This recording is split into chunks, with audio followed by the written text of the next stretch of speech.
boa tarde. Vamos começar então a nossa aula de hoje, né? O assunto é um breve histórico da modelagem atmosférica, né? Isso vai dar então continuidade ao assunto que estamos vendo, que é entender o comportamento da atmosfera. Nós temos aqui o resultado de um modelo de previsão numérica de tempo e podemos ver aqui a região norte, né? Aqui nós temos partículas de poeira sendo transportadas então pelos ventos aqui na região tropical norte.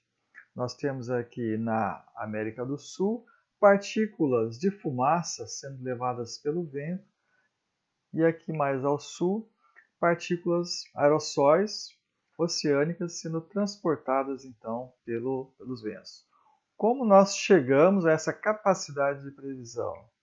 Podemos ver aqui também, temos aqui um furacão se movendo nessa região. Nós queremos saber como é que nós chegamos nessa capacidade de previsão atmosférica.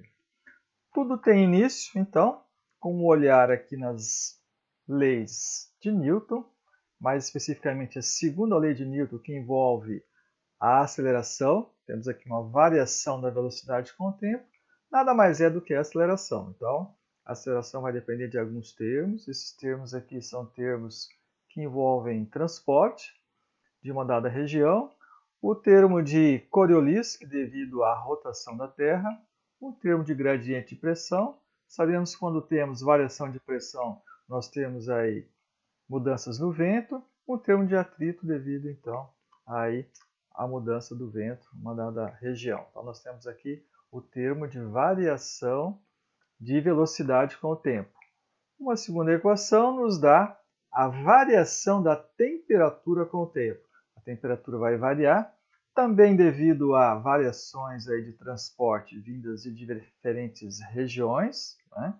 Temos aqui um termo de variação de densidade e algumas fontes.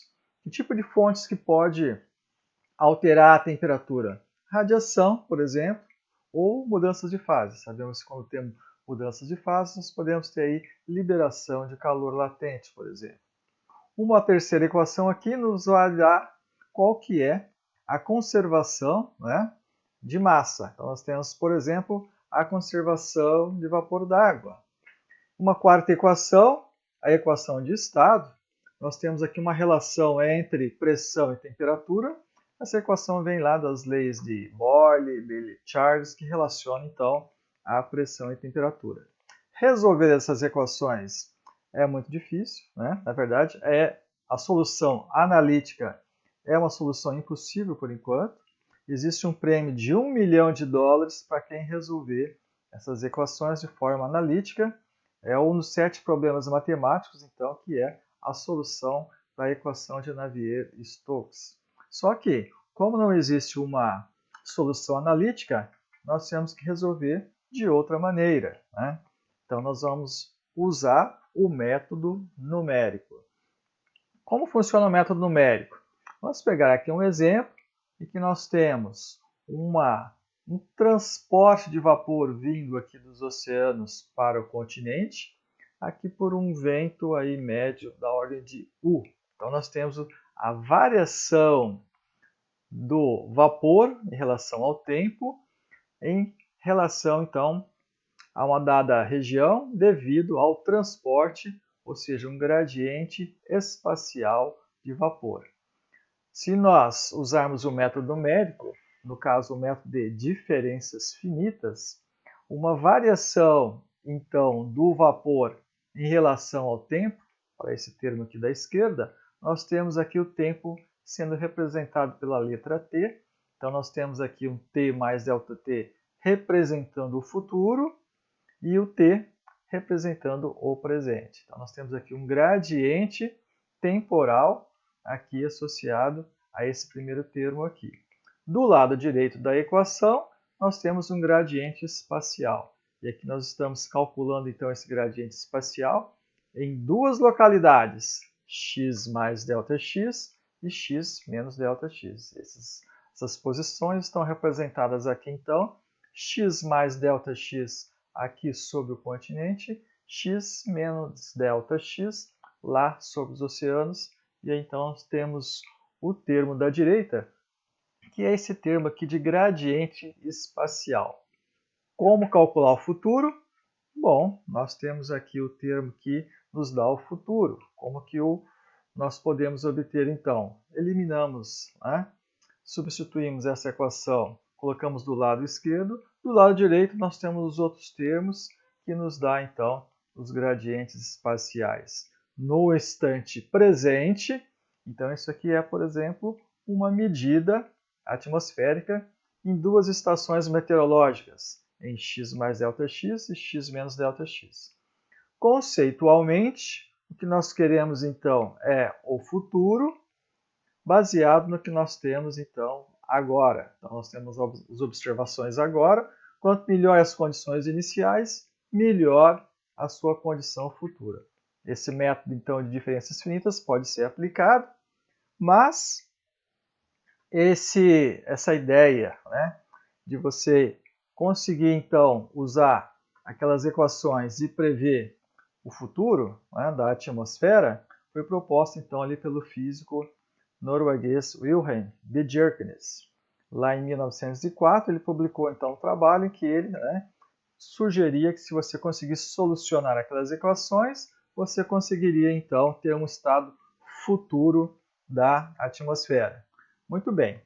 Só lá em 1922 foi que o Richardson, né, colocou a mão na massa e fez aquele cálculo numérico, né? Então ele fez uma previsão numérica para a região da Europa e ele fez isso então nas suas horas vagas entre uma batalha e outra da Primeira Guerra Mundial, em que o Richardson era motorista, então ele aplicou, né, aquelas equações para uma região da Europa. Nós podemos ver aqui a Península Ibérica, a região da Espanha, a região da Itália, a região da Inglaterra e aqui então uma região da Europa, né? Região norte da Europa.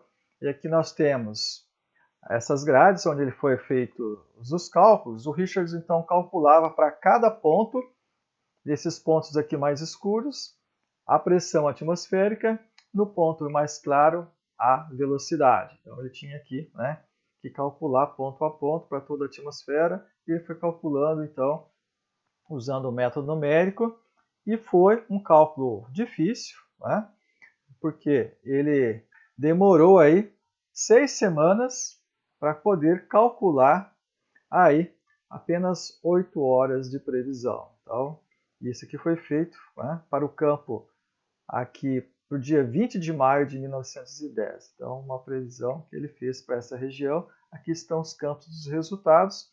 Hoje nós sabemos que ele teve muitos erros, porque ele teve problemas de instabilidade numérica, que ele não sabia na época, mas ele era um visionário e ele fez uma estimativa que, se ele tivesse 64 mil matemáticos dispostos aí num grande anfiteatro, e eles poderiam então estar calculando, né, para cada região uma dada previsão, e depois passando essa informação para um dado central, poderia-se então ter uma previsão aí com um certo tempo, né, hábil para fazer essa estimativa, né.